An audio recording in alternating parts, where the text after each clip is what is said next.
l'Union européenne confirme son soutien à l'Afghanistan. À l'occasion de la conférence des donateurs réunis virtuellement à Genève, les institutions européennes ont promis une enveloppe de plus d'1 milliard d'euros à Kaboul pour l'aide d'urgence et le développement à long terme. Toutefois, tous les participants ont reconnu que les efforts de paix étaient sapés par les violences en cours dans le pays.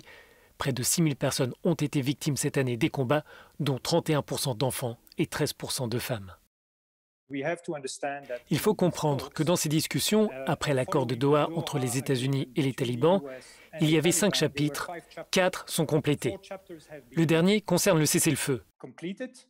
Donc, je pense que la communauté internationale a le droit, le devoir et la responsabilité de tenir les talibans responsables et de parvenir à un cessez-le-feu. Non pas demain, mais aujourd'hui, car un cessez-le-feu ne sera pas la fin du processus. Cela va prendre du temps, cela pourrait prendre des mois, voire des années. Les Afghans représentent la deuxième communauté à déposer des demandes d'asile dans l'Union européenne. Mais pour l'envoyé spécial européen, cette situation n'explique pas uniquement l'implication des 27.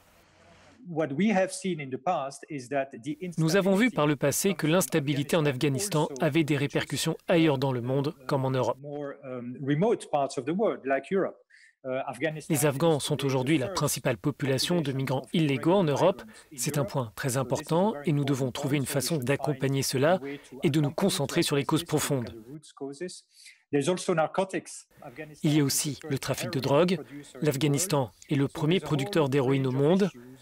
Il y a un ensemble de questions, dont l'extrémisme violent, l'idéologie radicale.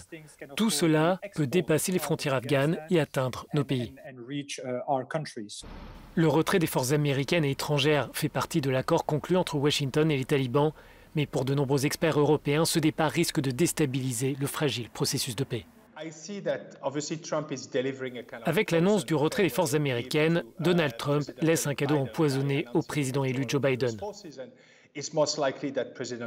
Il est très probable que Joe Biden fasse marche arrière et confirme que le niveau actuel des forces américaines est nécessaire jusqu'à une amélioration sur le terrain.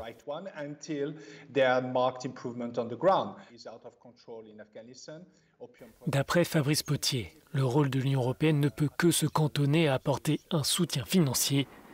Les 27 ont peu de leviers pour intervenir dans le processus de paix et sur les choix à venir concernant l'Afghanistan.